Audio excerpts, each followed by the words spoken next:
Dalam nama Bapa dan Putra dan Roh Kudus. Amin. Saudari-saudara terkasih, hari ini dari Injil Lukas yang dipakai sebagai sumber hidup rohani atau makanan rohani bagi kita, dari Lukas 7, di mana Yesus berkata tentang siapa yang berbahagia dalam kerajaannya. Ternyata yang berbahagia ialah mereka yang miskin, mereka yang dianiaya oleh karena kebenaran, mereka yang haus akan kebenaran. Dan ini semua sungguh membalikkan pada kita apa arti menjadi bahagia di dalam Tuhan. Ternyata segala kekayaan duniawi, kesuksesan, pangkat, dan kehormatan bukanlah sebagai sebuah ukuran kebahagiaan dalam kerajaan. Dan bahkan dikontraskan bahwasanya orang yang mengalami penderitaan dalam hidup, yang mengalami kegagalan atau penderitaan, tantangan yang sedemikian berat, mereka lah yang justru berbahagia. Nah, tentu saja berbahagia di dalam Kristus merupakan sebuah pilihan yang sebetulnya bukan pilihan, tapi sebuah panggilan bagi kita setiap hari. Sukacita itu lalu tidak kita sandarkan pada harta, pada kekuasaan, pada jabatan, tetapi pada berpusat di dalam Kristus. Dan untuk sampai kepada hal itu, orang lalu harus melewati lorong-lorong kegelapan, jalan-jalan yang suram, binatang-binatang buas yang siap menerkam kita. Memang begitulah dalam sejarah hidup menggereja. Gereja dibentuk oleh darah kemartiran, oleh mereka yang mengorbankan diri demi iman kepercayaan. Tapi justru karena kesaksian hidup mereka lah ditumbuhkanlah benih-benih gereja. Karena itu, para saudara terkasih, Injil hari ini juga diteguhkan oleh Yeremia yang menjadi nabi, yang menjadi sumber kesaksian bagi kehidupan kita.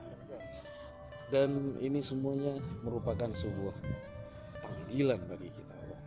Memang menjadi bahagia di dalam Kristus berarti menjadi tidak bahagia di dunia. Kita akan mengalami banyak persoalan, banyak pergulatan hidup, banyak tantangan hidup. Tapi itulah arti menjadi murid Tuhan. Saya teringat akan seorang imam yang berkata bahwa ketika dia sedang menjalani imamatnya sebagai romo muda, suatu saat dia mengeluh kepada romo yang lebih senior. Romo, mengapa saya mengalami banyak kesusahan, banyak penderitaan dalam panggilan saya, sementara saya sedang berupaya untuk melakukan yang terbaik bagi umat yang saya layani. Lalu romo sepuh ini berkata, bersyukurlah nak, karena engkau sedang berada di jalan Tuhan. Nah, jadi saudari-saudara terkasih, kebahagiaan kita ketika kita sumberkan pada Tuhan itu akan bertentangan dan berlawanan dengan kebahagiaan dunia. Tetapi siapa yang lalu berkata bahwa kebahagiaan dunia itu adalah segalanya? Siapa yang berkata bahwa kebahagiaan kita yang sejati itu kita dapatkan di dunia? Sebenarnya tidak dari dunia, tapi di dalam Kristus itu sendiri. Nah, maka ada banyak orang yang merasa berbahagia di dunia, tetapi ukuran salah satu kebahagiaan di dunia ialah orang itu memiliki damai yang sejati, kemudian ia memiliki ketenangan yang mendalam, dan yang paling terutama ialah ia tetap percaya kepada Kristus.